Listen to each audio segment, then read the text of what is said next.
Story number 1. The 3 a.m. subway screams. New York, 1999. It was the winter of 1999 when I started working the graveyard shift at a printing press in downtown Manhattan. The pay wasn't great, but it covered rent, and I needed that job. Every night, I took the subway home around 3 a.m., boarding the nearly empty train from 14th Street. The city never truly slept, but the subway at that hour felt different, like something was watching. From the dark corners, just out of sight. That night, I was exhausted. My fingers ached from handling paper stacks all evening, and my back was sore from bending over the machines. I just wanted to get home, shower, and pass out in my tiny apartment. When I reached the platform, only a few stragglers stood around. A homeless man mumbling to himself in a corner, a woman with headphones bobbing her head to music, and a guy in a trench coat leaning against a pillar, staring at nothing. The train screeched into the station, and the doors slid open with a mechanical hiss. I stepped inside and took my usual seat near the door. The woman with the headphones sat across from me, and the homeless man stayed back near the corner. The guy in the trench coat didn't get on.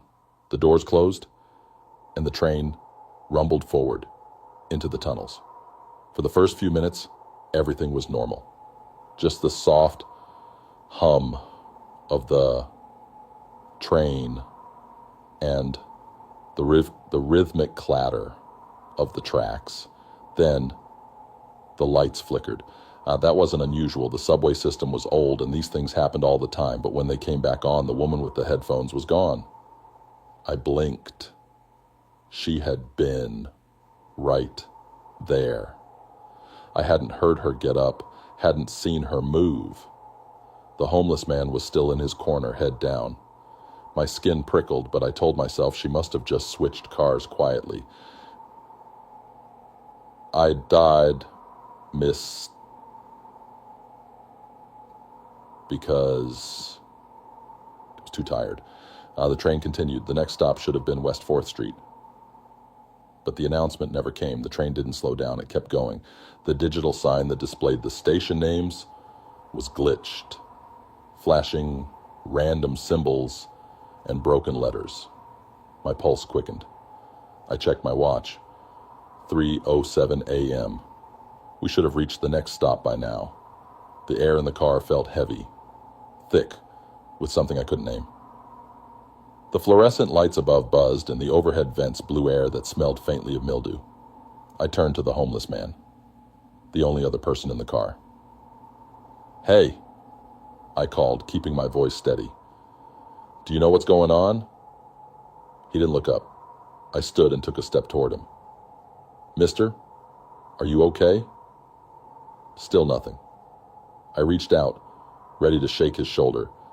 His head snapped up, and I stumbled back. His eyes were wrong. Too wide, too white.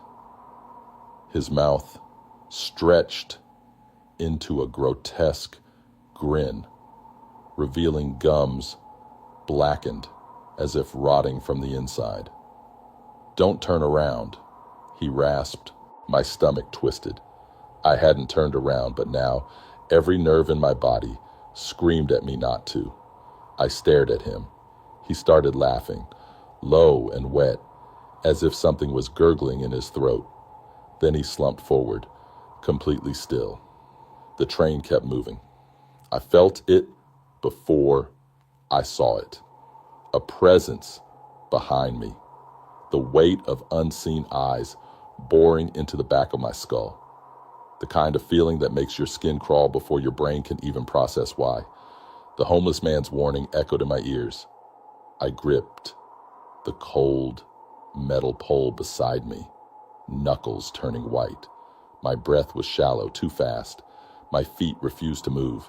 The urge to turn around was unbearable, like an itch deep inside my bones. And then a whisper, right behind me. So close, I could feel the breath against my ear. "You shouldn't be here." I spun around. The train car was empty. My chest heaved, heart pounding against my ribs. The doors at the far end of the car stood open, leading to the next compartment. A cold draft slipped through, carrying the scent of damp concrete and something metallic.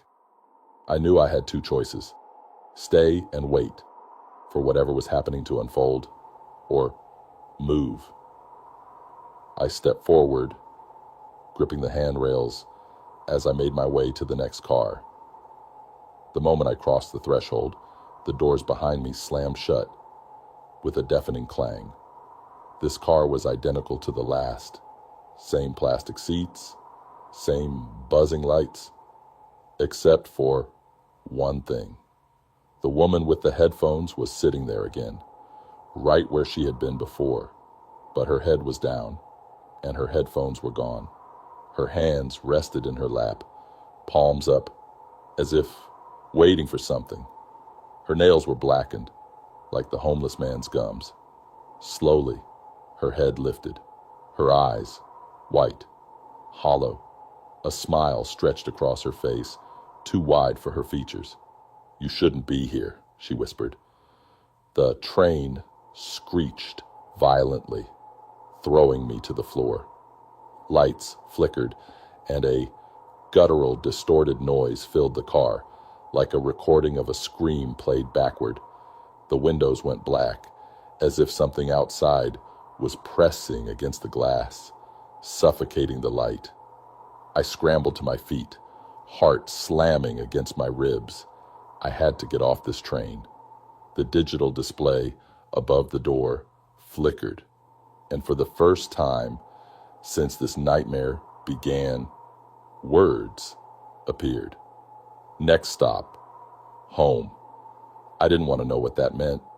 The train jolted again, and I stumbled toward the door, hitting the emergency stop button repeatedly. Nothing. The woman stood up, her body twitched, joints cracking unnaturally as she took a step toward me. I ran. I didn't look back. I shoved through the next door, then the next. The cars stretched endlessly, identical copies of each other. My lungs burned. I kept going. Then I saw it. The red emergency lever near the conductor's cabin. I lunged for it, yanking it down with every ounce of strength I had left. For a moment, nothing happened. Then the train groaned, metal screeching against metal. My body lurched forward as it came to a violent halt. The lights flickered once, twice, then steadied. The air was still. The doors hissed open. I didn't hesitate. I bolted onto the platform. The moment my feet hit solid ground, the train doors slammed shut behind me. I turned, gasping for breath. The windows were dark. The train was empty. No homeless man, no woman, just me. And then the train pulled away. As it vanished into the tunnel, the lights inside flickered one last time. For the briefest moment I saw them, their white eyes, their twisted grins, watching me. I never took the subway again. Story number 2, The Abandoned Carnival of Houston, Texas, 1987. The summer of 1987 was hotter than hell, the kind of heat that made the pavement shimmer and turned Houston into an open-air oven. We were kids back then. Me, Johnny, Chris, and David. Restless and always looking for trouble. The abandoned carnival on the east side of town was the kind of place that dared us to be stupid. It had shut down years ago after a fire gutted half the attractions. The owners packed up what they could and vanished, leaving behind rusted rides, broken booths, and a Ferris wheel that still stood like a dead giant against the sky. The rumors about that place were endless. Stories of people disappearing, shadows moving where there shouldn't be any. But we were 16, and fear was just another game to us. One night we decided to break in. We met up behind David's house just after midnight, armed with flashlights, cigarettes, and a couple of stolen beers. We rode our bikes through the empty streets, stopping just outside the rusted chain-link fence that surrounded the carnival grounds. The padlock on the gate was long gone, the entrance hanging open like an invitation. The second we stepped inside, the air changed. It wasn't just the stillness, it was the smell, stale, like burnt wood, and something rotting underneath. The ride stood frozen in time, covered in vines and dust. The carousel was missing most of its horses, the few remaining ones tilted at odd angles, their painted faces cracked and peeling. Chris whistled. "Man, this place is creepy as hell." Johnny laughed. "What are you scared?" Chris flipped him off, but I could tell he was uneasy. So was I. Something about this place made my stomach twist, but we weren't about to back out now. We wandered deeper, past the remnants of old food stands, their signs faded and unreadable. The prize booths still had dusty stuffed animals hanging from their pegs, their button eyes staring down at us. Then we reached the main attraction, the fun house. It was the only structure still mostly intact. Its faded red and yellow paint was peeling, and the entrance was a gaping black hole. The words "Laughing Land" were barely visible above the doorway. The clown face painted around the entrance had been warped by the fire. Its grin stretched too wide, its eyes hollow and cracked.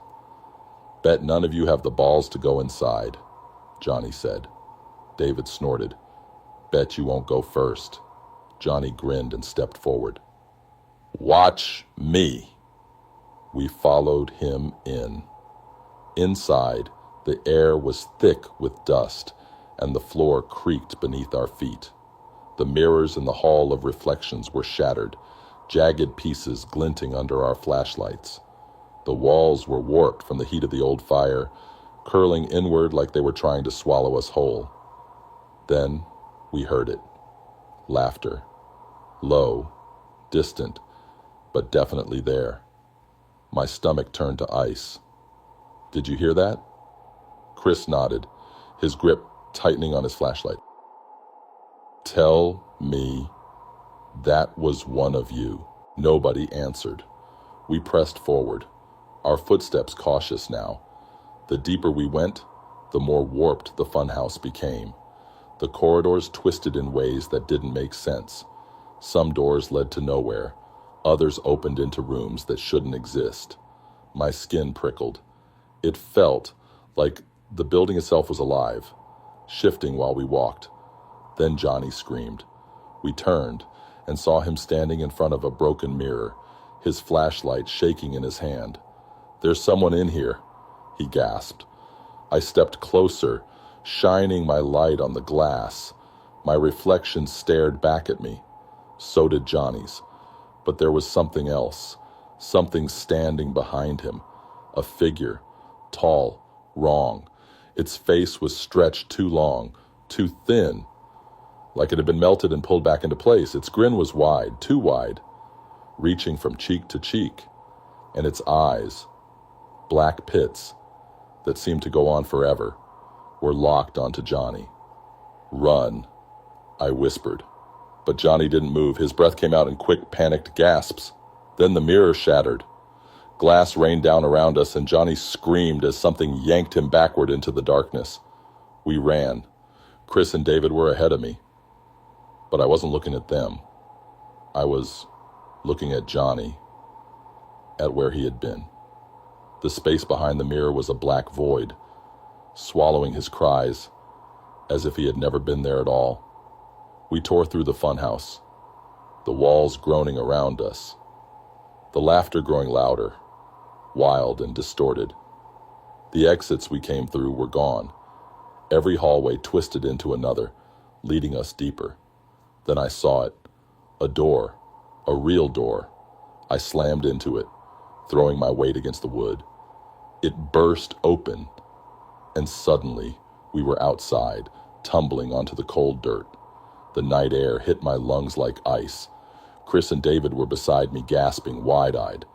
But Johnny wasn't there. The funhouse loomed behind us, silent. The laughter had stopped. The door we had come through was gone, It was just a wall now, solid and unbroken. We sat there for what felt like hours, staring, waiting. But Johnny never came out. The police didn't believe us. They searched the carnival the next day, but there was no sign of him. They found his bike outside the fence, his flashlight near the entrance, but that was it. No footprints, no clothes, nothing. It was like he had never been there. They told his parents he must have run away. But we knew better. I tried to go back once, years later. In 1995. The carnival had been demolished. Nothing left but an empty lot. But even now, when I drive past, I swear I can hear it. The laughter. Some nights I hear it in my dreams. And sometimes, only sometimes, I swear I see Johnny, standing in the mirror, still grinning. Story number 3. The Boy Who Walked Backwards. New Orleans, 1975. The first time I noticed something was wrong with my son, he was standing in the hallway outside my bedroom at 3 a.m. At first, I thought I was dreaming. The room was dark, and I was barely awake. But when my eyes adjusted, I saw him, Daniel, my 6-year-old boy, standing there, completely still. The light from the bathroom behind him stretched his shadow long across the floor. "Danny," I mumbled, sitting up. "What are you doing, sweetheart?" He didn't answer. I swung my legs over the side of the bed, rubbing my eyes. My heart pounded with a strange unease, though I couldn't say why. Maybe it was the way he was standing, rigid, arms limp at his sides, head tilted slightly forward. I walked toward him, but before I could reach him, he turned. Not like a normal person, he didn't pivot or shift his weight. He just moved. His feet stayed planted, but his body twisted smoothly until he was facing away from me. And then, without a sound, he walked backward down the hallway. A cold shiver ran through me as I watched him disappear into the dark. I followed, flicking on the lights as I went. "Danny?" When I reached his bedroom, he was in bed, tucked under his blanket, breathing softly. He looked like he'd been sleeping for hours. I stood there for a long time, listening to the sound of his breath. Maybe I had imagined it. Maybe I was still half asleep and my mind had played tricks on me. That's what I told myself. But deep down, I knew something was wrong. The next morning, I didn't mention it. I watched him closely over breakfast, but he seemed normal. Laughing, eating his cereal, swinging his little legs under the table. I almost convinced myself it had never happened until I saw him do it again. It was a week later.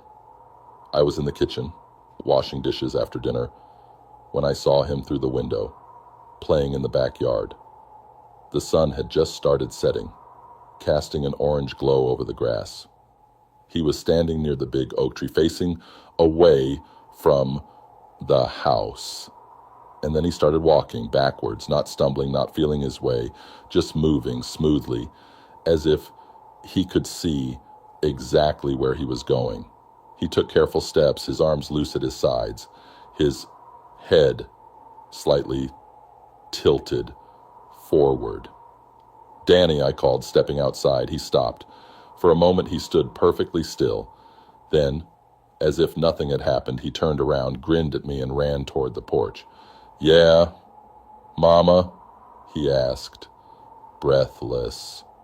I forced a smile. "You okay, baby?" He nodded, looking at me like I was the one acting strange. That night I barely slept. My mind replayed the way he had moved, the eerie smoothness of it. I told myself I was overreacting. Kids were weird, sometimes. Maybe he'd picked up some new habit from a friend at school. But then, things got worse. He started whispering to the walls. At first, I thought he was just talking to himself, the way kids do. but I'd find him standing in the hallway, eyes wide and glassy, murmuring in a voice too low to understand. Sometimes I'd catch a word, soon, or she's listening, or not yet. When I asked him who he was talking to, he'd just smile and say, "No one, Mama." Then, one night, I woke up to a soft creaking noise. I sat up, heart pounding. It was coming from the hallway. I got out of bed, creeping toward the door. When I peeked out, I saw him, walking backward. He moved slowly, step by step, his bare feet making no sound against the wooden floor. His head was tilted forward again, his chin nearly touching his chest. His arms dangled at his sides. I swallowed, my mouth dry. "Danny?" He stopped. Slowly, his head turned toward me, but only his head. His body stayed completely still. His eyes were open too wide. His mouth curved up at the edges, just slightly. Then he whispered something. I didn't hear it. Or maybe I did, but my mind refused to understand. "Baby," I said, trying to keep my voice calm. "Let's go back to bed, okay?" For a long time, he didn't move. Then, in one slow, fluid motion, he turned fully toward me and smiled. "Okay, Mama." He walked past me, normally this time, and climbed into bed. I stood there for a long time, staring at his small body, curled under the blanket. Something was wrong. I called the doctor the next morning. The pediatrician told me kids had phases, that sometimes they developed strange habits. He said as long as Danny was eating, sleeping, and acting fine, otherwise, there was no need to worry. But I was worried. Then one night, I woke up to whispering, not from Danny's room, from inside my own. My heart stopped. The whispers were coming from the corner, just beyond the reach of the moonlight spilling through the window. I reached for the lamp, my fingers shaking. I turned it on. Danny was standing in the corner of my room, facing the wall. His back was to me. I sat frozen, gripping the sheets. "Danny?" He didn't respond. I slowly got out of bed. "Sweetheart, are you okay?" Then he moved, not turning, not walking, just moving. His body slid backward, his feet barely lifting, as if something unseen was pulling him toward me. I stepped back, my breath coming in shallow gasps. His head tilted forward, his chin pressing against his chest. His breathing was slow, too slow. I swallowed, my voice shaking. "Baby, let's go back to bed." He stopped. Then, in that same low whisper, he said, "She's almost here." The room went silent. A chill spread over my skin, the air thick and heavy. Then Danny blinked. For a second he looked normal, sleepy, confused. He rubbed his eyes and yawned. "Mama," he murmured, "why are you up?" My throat tightened. I forced a smile. "Bad dream, baby. Come on, let's get you to bed." He nodded and let me tuck him in. That was the last time I saw him sleep in his bed. The next morning, he was gone. The police searched for weeks. No forced entry. No signs of struggle. It was as if he had simply vanished. But I knew, because sometimes, in the middle of the night, I still hear him, walking backwards in the dark. Story number 4. The Shadow in the Motel Mirror, Nevada, 2022. The road stretched endlessly ahead of me, a dark ribbon cutting through the Nevada desert. My eyes burned from driving too long, and the radio had long since lost reception. The last gas station was miles back, and I hadn't seen another car in over an hour. I checked my phone. No signal. Figures. This stretch of highway was known for being desolate. I had been on the road for hours, trying to outrun my thoughts. I had just gone through a messy breakup, left behind an apartment filled with bad memories, and packed my life into a couple of bags. I wasn't heading anywhere in particular, just away. The neon glow of a sign flickered in the distance. Silver Crest Motel. It looked like the kind of place where the sheets smelled like cigarettes and the vending machines ate your money, but at that point, I was too exhausted to care. I pulled into the parking lot and killed the engine. The air outside was still and dry, the kind of quiet that made my skin prickle. The motel office had a buzzing fluorescent light above the door, and the vacancy sign blinked erratically. Inside, an old man sat behind the counter, his eyes flicking up from a tiny television playing static. "Room for the night?" I asked, pulling out my wallet. He nodded slowly, sliding over a key attached to a bulky plastic tag. "Room 12, he said, in a voice that sounded like gravel. "No refunds." I forced a smile. Wasn't planning on needing one. His eyes lingered on me for a second longer than I liked. Then he went back to staring at the static. I stepped back outside, the air eerily silent. The motel was a single-story strip of rooms, their paint peeling under the relentless desert sun. I found my door, unlocked it, and stepped inside. The room was exactly what I expected. Stained carpet, a flickering bedside lamp, and the faint scent of mildew. A bed, a small TV, a rickety desk, and of course a mirror, a huge one covering almost the entire wall across from the bed. Old motels love those oversized mirrors, probably to make the rooms feel bigger. This one was cracked in the top corner.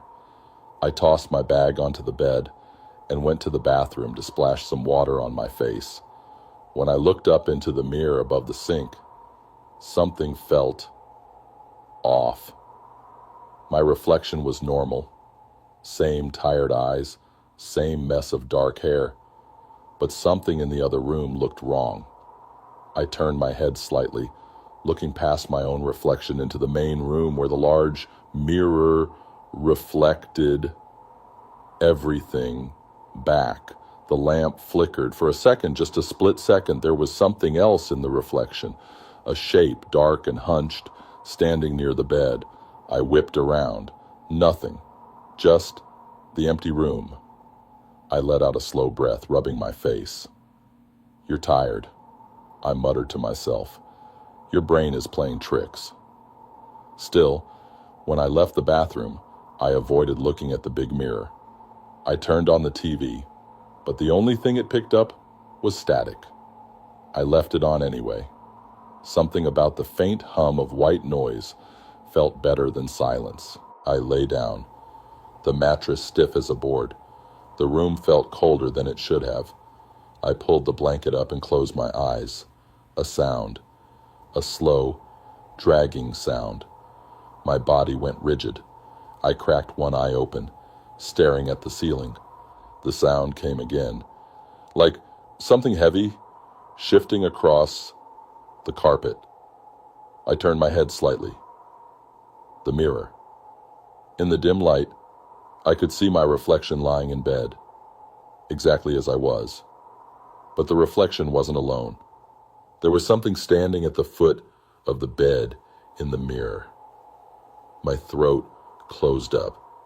It was tall, impossibly tall, its body stretching in unnatural angles, its head tilted just slightly. No features, just a shifting darkness. It stood motionless, but I swear I could feel it breathing. I squeezed my eyes shut. This isn't real. This isn't real. I counted to 5. When I opened them, the figure was gone. I didn't sleep. Morning came, and the desert sun flooded the room with an unforgiving brightness. I sat up, slowly, my body stiff. My first instinct was to check the mirror, but I hesitated. What if it was still there? I forced myself to look. Just my reflection. Nothing else. Relief washed over me, but it was short-lived. Because when I looked closer, I realized something that made my stomach twist. My reflection was smiling. I wasn't. I scrambled out of bed, my pulse hammering. And the moment I looked away, I felt something shift in the room. I grabbed my bag, not even bothering to zip it, and bolted for the door. The old man at the front desk barely looked up when I threw the key onto the counter. "Something wrong?" he asked, voice dry. "That mirror," I started, but I couldn't finish the sentence. What was I supposed to say? That my reflection had a mind of its own? He sighed as if he'd heard this before. "You weren't supposed to look." I stared at him, my skin crawling. "What the hell does that mean, I asked indoor. Just turned his gaze back to the static on the TV. I got in my car and drove. Fast. I didn't stop until I was miles away. For days after, I avoided mirrors. I kept them covered, used my phone camera when I needed to check my reflection. But eventually, I convinced myself it had been exhaustion, my brain conjuring shadows that weren't there. Then, a week later, I caught my reflection, doing something it shouldn't have. I had been brushing my teeth in my new apartment, the events of that night already starting to fade into a bad memory. I spit into the sink, rinsed my mouth, and straightened up. And then I saw it. My reflection wasn't brushing its teeth. It was staring at me, grinning. I haven't looked in a mirror since. Story number 5. The Dead Don't Dial. Chicago, 2001. The first call came at 11:47 p.m. I remember the time exactly because I had been staring at the glowing red numbers on my alarm clock, trying to will myself to sleep. It had been a long week. Too much work, not enough sleep, and way too much thinking about things I couldn't change. When my phone rang, I nearly jumped out of my skin. No one called me that late. I hesitated before reaching for it, half expecting bad news. Maybe something had happened to my parents. Maybe my sister needed something. Maybe I checked the caller ID. It was a number I knew by heart. Derek's number. My stomach twisted. I dropped the phone onto the bed like it had burned me. My breath came short. My fingers curled into the sheets. Derek had been dead for 3 weeks. I just sat there, staring at the screen, my brain unable to process what I was looking at. It was impossible. A glitch, maybe. A telemarketer using a random number generator. The phone stopped ringing. I told myself not to panic. It had to be some mix-up, some mistake in the system. I grabbed the phone, hesitated, then did what I shouldn't have. I called the number back. It rang once, twice, then static. Soft at first, barely a whisper in my ear. Then louder, crackling, like a bad radio signal. I held my breath, pressing the phone tighter against my ear, trying to make sense of it. And then, beneath the static, a voice, faint, distant. "Amy." I felt ice crawl down my spine. It was him. It was Derek. His voice was warped, barely more than a whisper. But I knew it. I knew it. I couldn't speak. My throat had closed up, my mind scrambling for logic. This wasn't real. He was gone. I had been at the funeral. I'd seen his body in the casket, pale and still. This couldn't be happening. The static deepened, and his voice came again. "Amy, please." My breath hitched. Then the line went dead. I sat in silence, my hands shaking so badly I nearly dropped the phone. My heart pounded in my ears. I should have turned the phone off. I should have thrown it across the room and pretended it never happened. Instead, I stayed up all night, staring at the screen, waiting for it to ring again. It didn't. The next morning, I barely made it through work. My boss snapped at me twice for zoning out, and I spilled coffee all over my desk. I didn't tell anyone. How could I? That night, I left my phone on the kitchen counter and forced myself to sleep. But at 11:47 p.m., it rang again.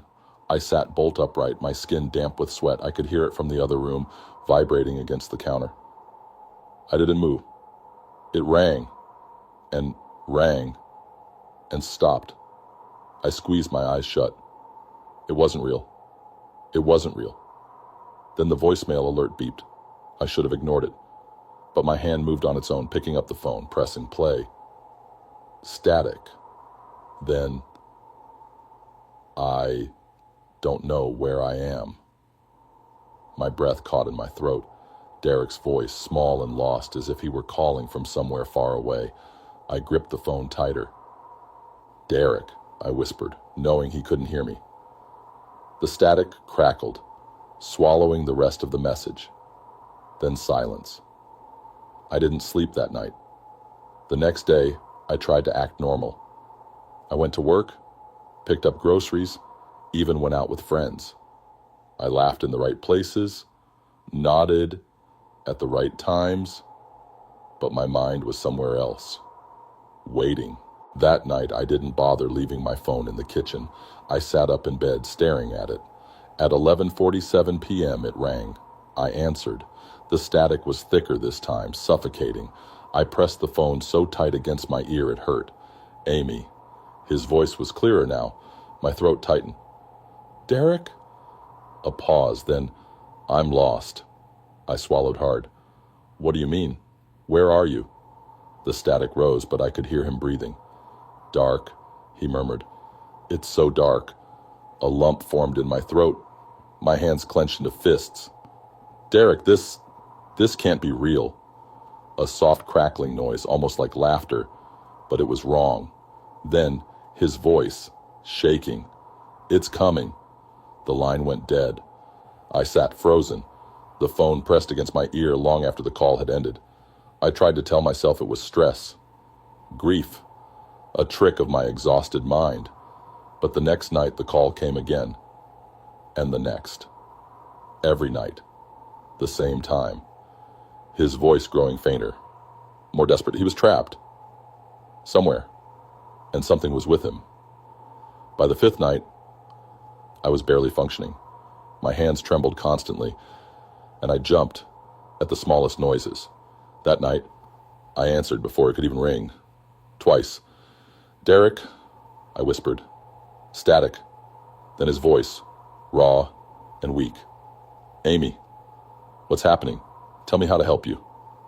A long silence. Then, you can't. My heart clenched.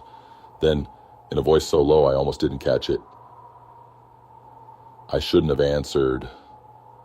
A pause, then a click, and then the worst sound I've ever heard. Something else breathing into the phone. Slow, deep. Not Derek. The call cut off. I dropped the phone like it had burned me. My chest rose and fell in ragged gasps. I didn't sleep. The next morning, I did the only thing I could think of. I went to Derek's grave. The cemetery was empty, the sky overcast, the wind cutting through my jacket. I stood in front of his headstone, my hands clenched at my sides. I don't know what's happening, I whispered, but if you can hear me, I love you, Derek. The wind shifted, brushing against my cheek like a cold breath. That night, I turned my phone off for the first time in years. It didn't ring. I haven't turned it back on since, and I never will. Story number 6, The Drowned Girl of Miami Beach, Florida, 1993. The day I moved into the apartment on Miami Beach, I felt like I had finally made it. The ocean was just a few steps away. The breeze smelled like salt and sun, and for the first time in my life, I had a place that was truly my own. It was a small studio, nothing fancy, just a bed, a tiny kitchenette, and a balcony that overlooked the water. The building was old, the kind of place tourists ignored, but I didn't care. It was mine. After years of struggling, of fighting to be seen, of clawing my way through life as a trans woman in a world that didn't always want me, I had found my peace. At least that's what I thought.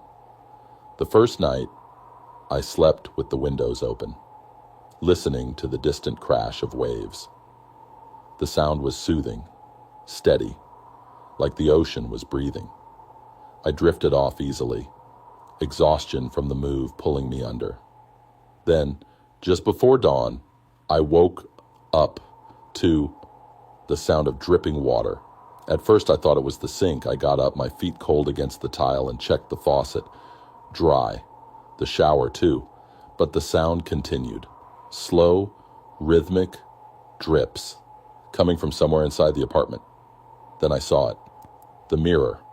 A thin line of water trickled down its surface, as if someone had just stepped out of the shower and pressed their wet hands against it. But I was alone. I touched the glass. It was ice cold. A shiver ran through me.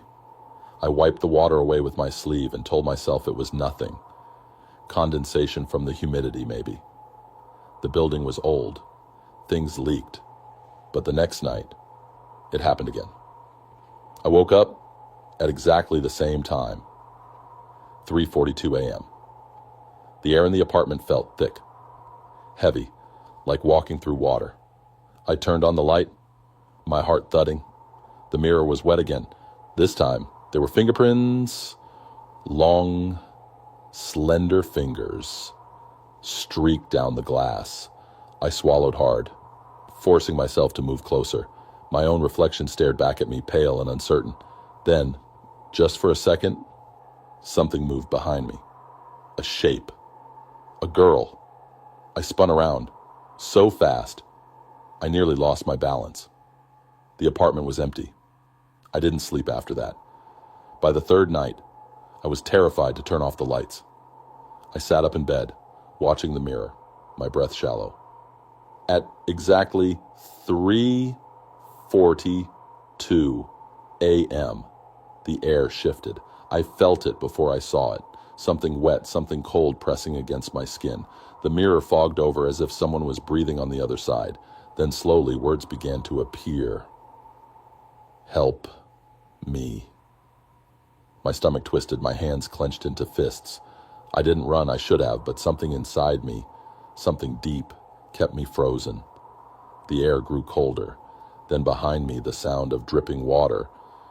Turned my head, and my breath caught in my throat. She was standing in the bathroom doorway, barefoot, soaking wet.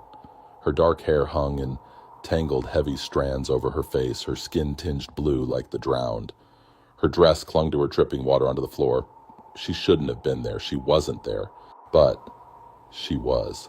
I forced my voice to work. Who are you? She didn't speak, just stared. Then she stepped closer. My entire body went rigid, my breath coming in sharp gasps. She raised a trembling hand and pointed toward the balcony. Then, in a voice like the tide pulling back, she whispered, "He's still there." A blast of cold air rushed past me. The lamp flickered, and then she was gone. I didn't move for a long time. My body was shaking so badly I could barely breathe. The floor where she had stood was still wet. I didn't sleep. Instead, as soon as the sun came up, I went downstairs and asked the building manager about my apartment. The old man behind the desk barely looked up from his newspaper. "That room's been empty for a long time," he said. "Nobody stayed there since..." He trailed off. I leaned in. "Since what?" He exhaled through his nose. "A couple years back, a girl drowned. Wasn't from here, just visiting. They found her floating right outside the balcony." A chill ran through me. "How?" He shrugged. "Nobody knows. Some say she jumped. Some say she was pushed." I licked my lips. "And the man she mentioned?" His eyes flicked up then, sharp and wary. "What man?" I didn't answer. That night I sat on the balcony staring at the ocean. The moon was high, turning the waves silver. The air was thick with salt and something else, something wrong. At exactly 3:42 a.m., the wind shifted. A shadow moved near the water. Not hers. A man, standing ankle deep in the waves, staring up at me. I couldn't see his face, but I felt him watching. I gripped the railing, my pulse hammering. Then, slowly, he raised a hand and pointed straight at me. My breath caught. The wind roared around me, and suddenly I couldn't move. My feet wouldn't obey. My hands clenched so tight around the metal railing that my knuckles turned white. Then, a whisper right against my ear. "Run." A force slammed into me, breaking whatever held me in place. I stumbled backward, gasping. The wind stopped. The beach below was empty. I never stayed in that apartment again. By morning, I had packed my bags and left the keys on the counter. I don't know who she was. I don't know who he was. But I know one thing. She wasn't the one I should have been afraid of. Story number 7. The 7th floor doesn't exist. Los Angeles, 2018. The hotel was old, but it had been renovated so many times that the history of the place was buried beneath new wallpaper and cheap carpeting. I had checked in late after a delayed flight, too tired to care about much beyond getting to my room. The receptionist was barely awake herself, tapping at the keyboard with half-lidded eyes before sliding a key card across the counter. "Room 743, she mumbled. I took the card and slung my bag over my shoulder. As I walked away, she called out, almost like an afterthought, "Don't press the button for the 7th floor." I turned back, but she had already gone back to staring at her screen. Her words stuck with me as I stepped into the elevator, the doors gliding shut with a dull chime. I stared at the panel of buttons, my finger hovering over the number 7. Don't press it. Why? A joke? Maybe? Some weird inside reference the hotel staff shared? Shrugging it off, I pressed 7 out of pure curiosity.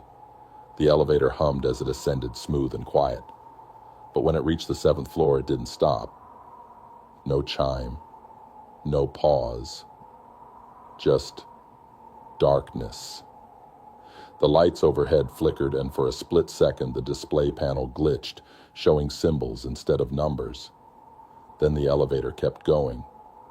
By the time it reached the 14th floor, I had convinced myself it was just a wiring issue. Maybe the 7th floor had been turned into a maintenance level, or maybe it didn't exist at all. Some buildings skip numbers, right? Still, the back of my neck prickled as I stepped into the hallway and found my room. The night was quiet. Too quiet. I had expected the usual hum of hotel life. Muffled voices, the distant rumble of ice machines, doors closing down the hall. But there was nothing. At some point, I drifted off. Then the knocking started. A slow, deliberate knock. 3 times. I bolted upright, my heart hammering. The sound had come from the wall behind the bed, the room next to mine. I checked the time. 3:14 a.m. I lay still, waiting. Another knock. 3 times, measured and precise. I sat up, throat dry. "Hello?" I called out. Silence. I got up and moved toward the door, pressing my ear against the wall. Nothing. Just a thick, suffocating silence. Then a whisper, not from the wall, from inside the room. I spun around, every muscle in my body locking up. The whispering was low, too soft to make out, but it was there. I grabbed my phone, turned on the flashlight, and swept it around the room. Nothing. The whispering stopped. The air felt wrong. Too heavy. Thick with something I couldn't name. I checked the closet. Empty. The bathroom. Empty. Under the bed. Empty. My pulse slowed. Maybe I had imagined it. The exhaustion, the late flight. It was getting to me. I climbed back into bed, staring at the ceiling, waiting for the knocking to start again. It didn't. But something else did. The air changed. The room felt smaller, like the walls were closing in. My ears popped, the pressure shifting. And then the door handle turned. Not a knock, not a jiggle, a slow, deliberate turn. I stared, frozen in place. The handle twisted all the way down, then released. I couldn't move, couldn't breathe. And then the worst part. The electronic lock beeped, like someone had just scanned a key card. The door clicked open an inch. I shot up, fumbling for the lamp. The second light flooded the room. The door slammed shut. I ran to it, locked it, and stepped back. My heart was pounding so hard it hurt. I wanted to call the front desk, demand to know who had tried to enter my room, but my hands were shaking too badly to even dial. Then I saw the key card. Not mine. Lying in the middle of the floor, where the door had opened. It was blank. I grabbed my things. I didn't care what time it was. Didn't care that I had nowhere else to go. I was not staying another minute. I threw my bag over my shoulder and yanked the door open. The hallway was empty.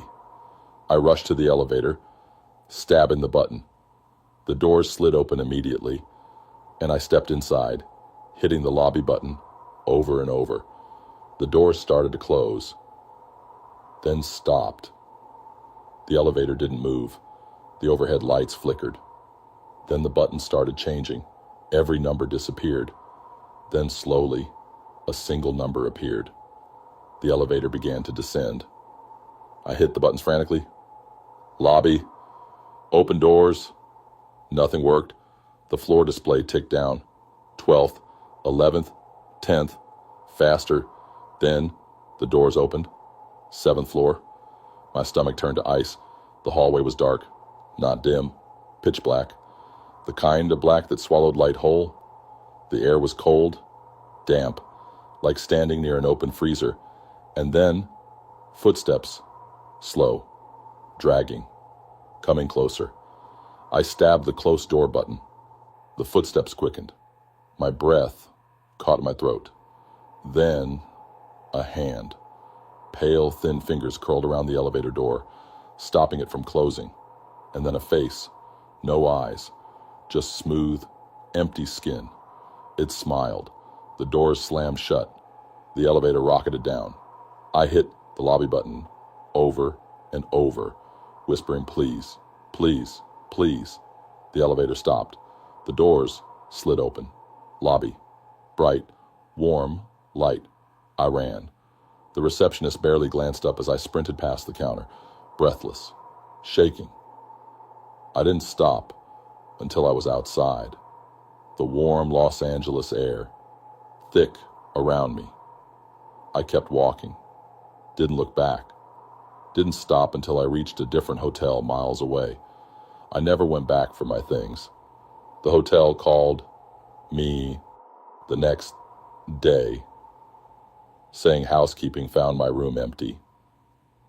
Everything untouched, except for one thing, a single key card with no number on it. Story number 8, the ice cream truck that came at midnight. Detroit, 1982. It started on the hottest night of the summer. Detroit, 1982. I was 10 years old, and my world was small. Our little neighborhood, my best friend Joey, the beat-up bikes we rode until the streetlights came on. That night, the air was thick and still, the kind of heat that made sleep impossible. I lay in bed, my sheets kicked to the floor, staring at the ceiling, waiting for a breeze that wouldn't come. Then I heard it, the jingle. Faint at first, drifting in through my open window, but unmistakable. The kind of melody that sent kids sprinting out of their houses with sweaty dollar bills in hand. But it was midnight. Ice cream trucks didn't come at midnight. I sat up, heart thudding. The music was getting closer, tinny and warped, like an old music box winding down. I crept to my window and peered outside.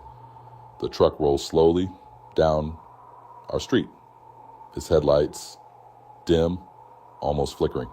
It was old too, paint chipping. The decals faded to ghostly outlines. The words, "Frosty Treats," were barely visible on the side. And then I saw the driver.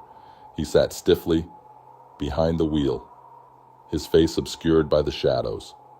The truck came to a stop near the corner, right under the street lamp. The music stopped. For a long moment, nothing happened. Then the back window slid open with a soft creak. I expected to hear a voice, the usual sing-song call of, "Come get your ice cream." But there was only silence. Then, movement. A figure stepped into view behind the counter. Not the driver. A girl. She couldn't have been much older than me, but something about her was wrong. Her skin was too pale, her dress tattered and damp like she'd been caught in the rain. Her dark hair clung to her face in tangled clumps, and her eyes, wide and unblinking, locked onto mine. I ducked back from the window, my breath catching in my throat. I didn't move, didn't breathe. Then a sound drifted up from the street. A voice, software, sweet, almost melodic. "Come outside." I squeezed my eyes shut, willing myself to wake up. This was a dream. It had to be. Then another voice. From the house next door. "Joey."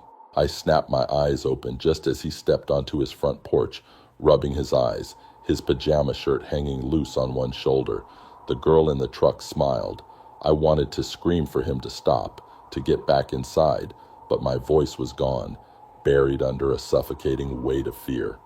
Joey walked toward the truck, one slow step at a time. The girl reached down behind the counter, her pale fingers disappearing into the shadows. She lifted something, an ice cream cone, vanilla, perfectly swirled, the kind we'd always begged our parents for. She held it out to him. Joey hesitated. Then he reached for it.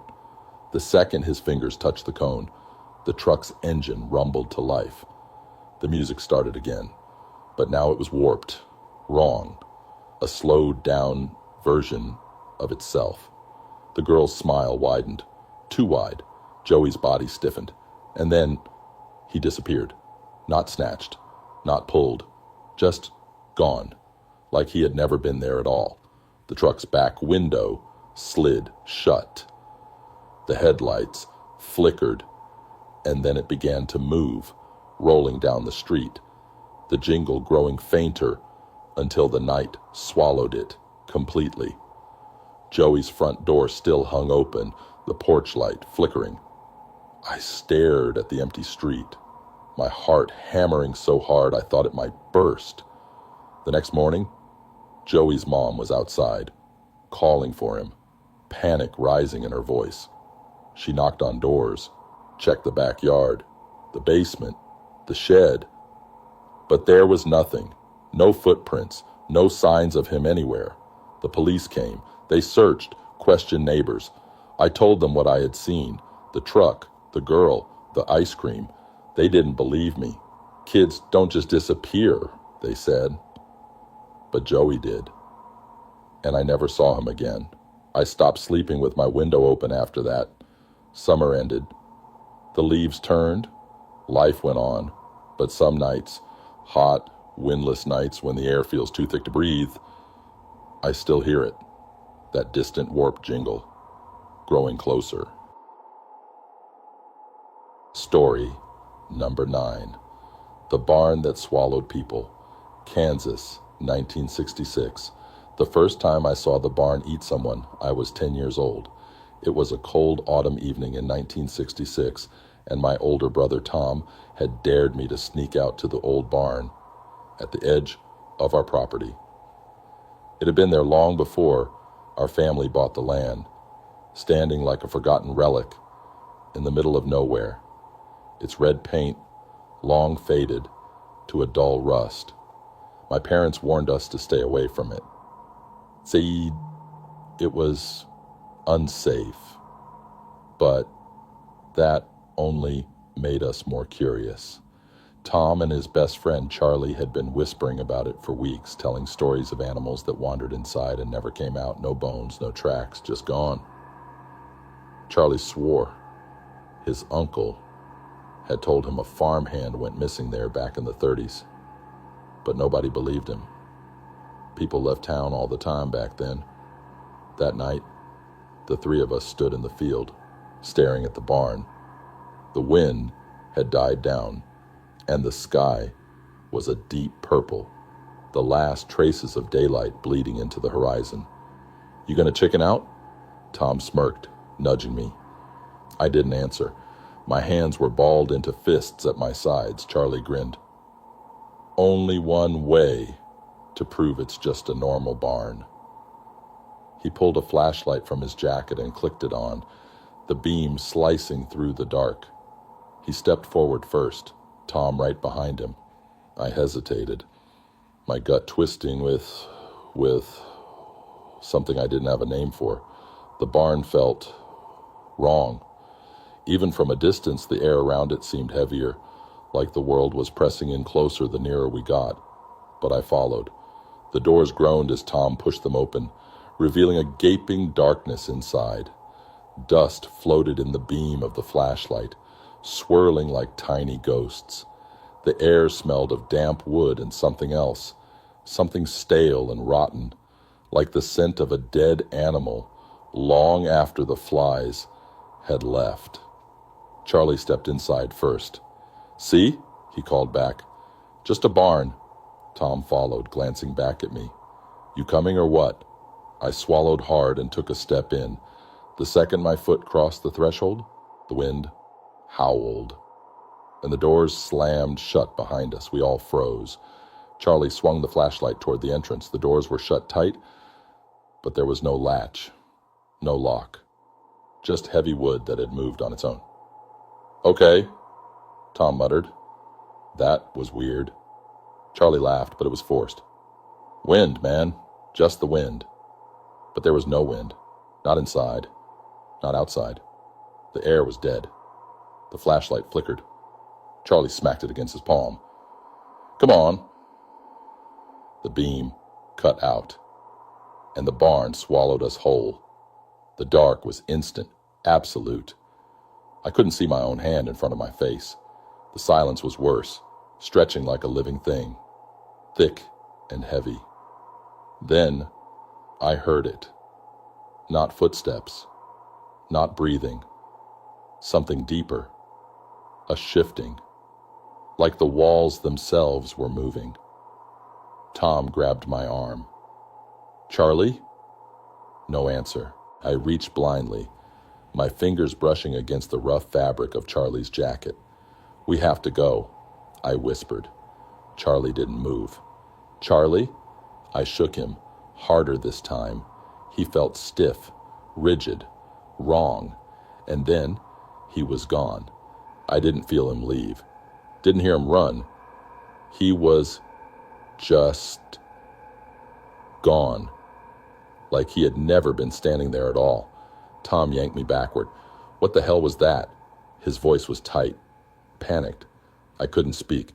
My throat was too dry, my heart hammering against my ribs. Then the flashlight flickered back on. Charlie was gone. Not on the ground, not near the door, just not there. The barn was empty. The air pressed against us, thick and suffocating. The walls groaned, and then a whisper, low, deep, not words, just sound. I turned toward it, the hairs on my arms standing on end. The flashlight beam swept over the wooden walls, the hay-covered floor. And then I saw it. The wood was breathing. The walls moved in slow, steady pulses like lungs expanding and contracting. The boards twisted and flexed, shifting like muscle beneath skin. And then the floor shuddered. Tom grabbed my wrist. "We're getting out of here." We ran. The doors didn't budge. We slammed against them, kicking, pounding, screaming.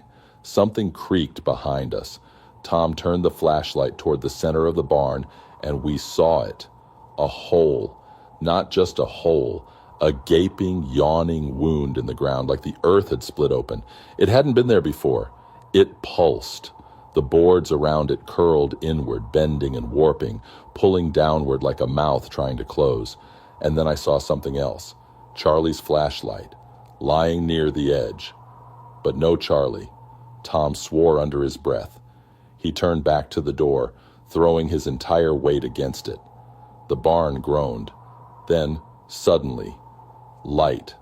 The doors burst open, spilling moonlight inside. We didn't hesitate. We ran, tripping over ourselves as we scrambled out into the night. The second my feet hit the dirt, I collapsed, gasping for air. The wind had returned, whistling through the fields, rustling the trees. Tom stood beside me, shaking.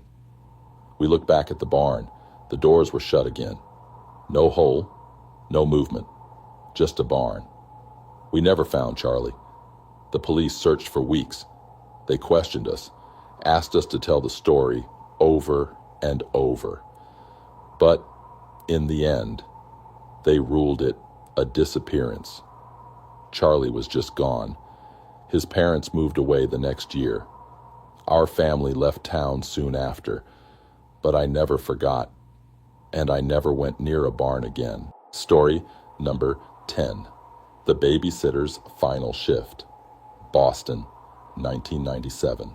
The night started like any other babysitting job. The Harpers were a nice couple, a little older than most parents I worked for, but polite. Their son, Max, was 6, small for his age, with big brown eyes that made him look constantly worried. They told me they'd be back late and left me $20 on the kitchen counter. I made Max a peanut butter sandwich, let him watch a little TV, then put him to bed by 8. He didn't complain, just climbed under the covers and stared at me like he wanted to say something but didn't know how. "You okay, buddy?" I asked. Max hesitated. "If she comes, don't talk to her." A shiver crawled up my arms. "Who?" He pulled the blanket up to his chin. "The lady in the window." I forced a smile. Kids and their imaginations. "No one's going to be in the window, Max. You're safe, okay?" He didn't look convinced, but he nodded. I turned off the light and closed the door, trying to shake off the unease settling in my stomach. Downstairs, I curled up on the couch and flipped through the channels. Static, infomercials, late-night talk shows. I settled on an old movie and let the sounds of the TV fill the quiet house. Then my phone buzzed. A message from Max's number. I frowned. He was supposed to be asleep. I opened the text. "She's here." A chill ran through me. I glanced at the staircase. The house was silent. He had to be messing with me. I typed back. "Go to sleep, Max. No one's there." 3 dots appeared. He was typing. Then, "She's looking at you." My breath caught. Slowly, I turned my head. The window behind the couch reflected the dim glow of the TV. At first, I only saw myself. Then, a shape, a figure, standing just outside. I spun around so fast I nearly fell off the couch. Nothing. The backyard was empty. The wind moved through the trees, the grass swaying in the moonlight. I exhaled, shaking my head, my own reflection. That's all it was. I typed back. "Go to sleep, Max." No response. I checked the time. 11:47 p.m. The Harpers said they'd be back by 1. just over an hour to go. I tried to focus on the movie, but every shadow made my skin prickle. Then, a sound. A creak from upstairs. I sat up, my pulse quickening. The kind of sound a door makes when it's slowly pushed open. Maximum. I grabbed my phone and climbed the stairs, stepping lightly. The hallway stretched ahead, dimly lit by the nightlight, near Max's room. His door was open. I swallowed hard. "Max?" I whispered. No answer. I stepped inside. The bed was empty. The blanket was pulled back, sheets crumpled. The closet door stood slightly ajar. I reached for it, my fingers trembling. I hesitated, then yanked it open. Empty. A rush of air made me whip around. The window? It was open. My breath hitched. I ran to it, heart hammering. No screen, just the dark backyard below. I grabbed my phone with shaking hands and dialed 911. A dial tone. Then, static. The line went dead. My stomach dropped. A soft whisper brushed against my ear. "Don't talk to her." I turned so fast I nearly fell. Max stood behind me. His eyes were wide, his face pale. His small hands clutched the edge of his pajama shirt. I let out a shaky breath. "Max, what?" Then I saw it. His lips weren't moving. The whisper hadn't come from him. A sharp creak came from the hallway. The closet door, the one I had left wide open. It was swinging shut. I grabbed Max and ran. Down the stairs, through the living room, straight to the front door. Locked. I fumbled with the chain, my hands shaking too much to get it loose. Then, a knock. Not from the front door. From the window behind me. Slow. Deliberate. I didn't turn around. Max whimpered, pressing his face into my side. The knock came again. Then a voice. Software. Sweet. "Let me in." My hands froze on the chain. I knew that voice. It was my own. I grabbed Max and backed away. The knocking stopped. Silence. Then the door unlocked. Not from the inside. The chain slid off on its own. The knob twisted. I didn't wait. I grabbed Max's hand and ran. Out the back door, across the yard, past the trees, into the neighbor's driveway. We pounded on their door. Breathless, desperate. Lights flicked on. Mrs. Dwyer answered in her bathrobe, eyes wide. I couldn't even speak. She let us in. We stayed there until the Harpers came home. They checked the house. Everything was locked. The windows were closed. No sign of forced entry. No footprints outside. Nothing. They didn't believe me. But Max did. When I hugged him goodbye, he whispered, "She wanted you this time." I never went back. Story number 11. The Forgotten Patient of Bellevue Hospital, New York, 2020. I started working the night shift at Bellevue Hospital in early 2020, just as the world was turning upside down.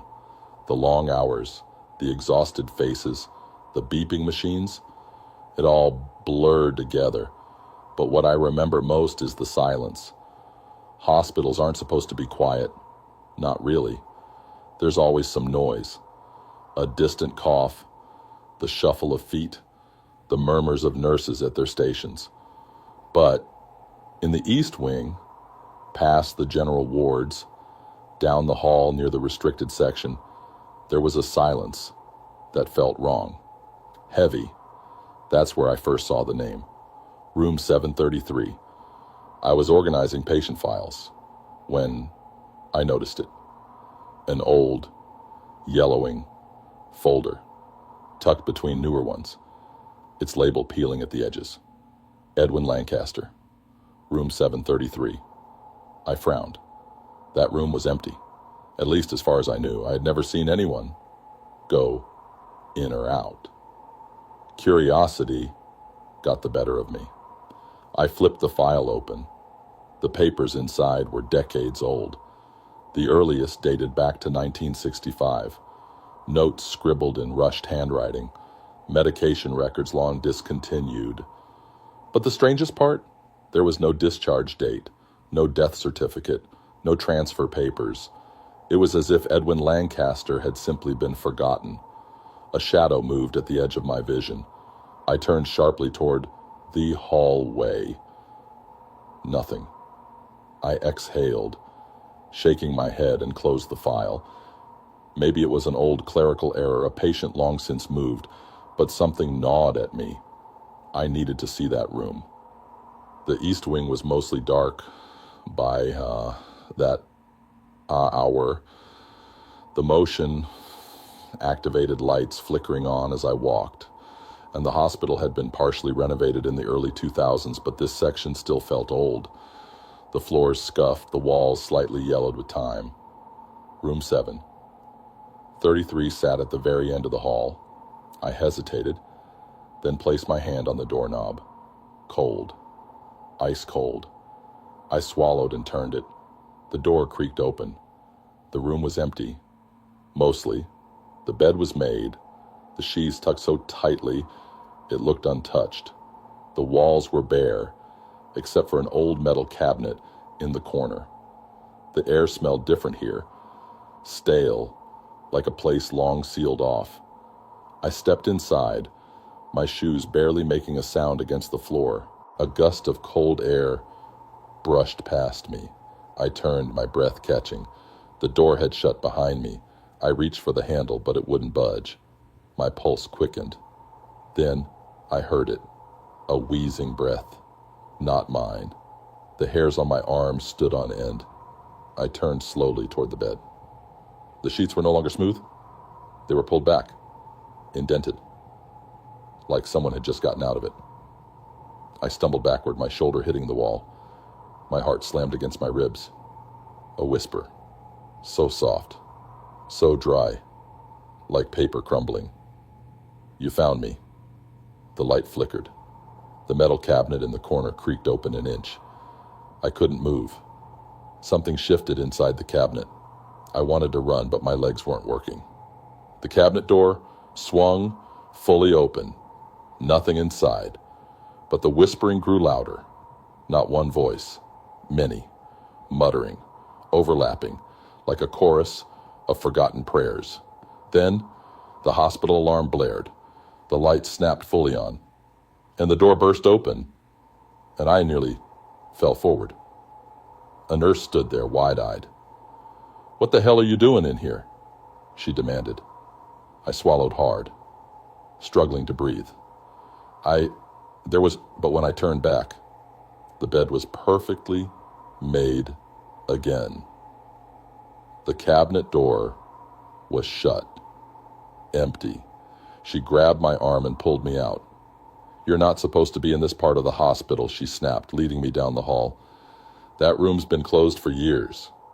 I tried to form words. "Why?" She hesitated, then quietly she said, "No one ever left it." I never went near room 733 again, but some nights when I walk past the east wing, I swear I still hear them, whispering. If you made it this far, you're definitely brave enough to handle more terrifying stories. Don't forget to like this video, subscribe to the channel, and hit the bell icon so you never miss a new horror story. And if you've ever had a chilling experience of your own, share it in the comments below. We'd love to hear your horror tales. And before you go, check out the videos appearing on your screen for more spine-chilling stories. Stay safe and keep the lights on.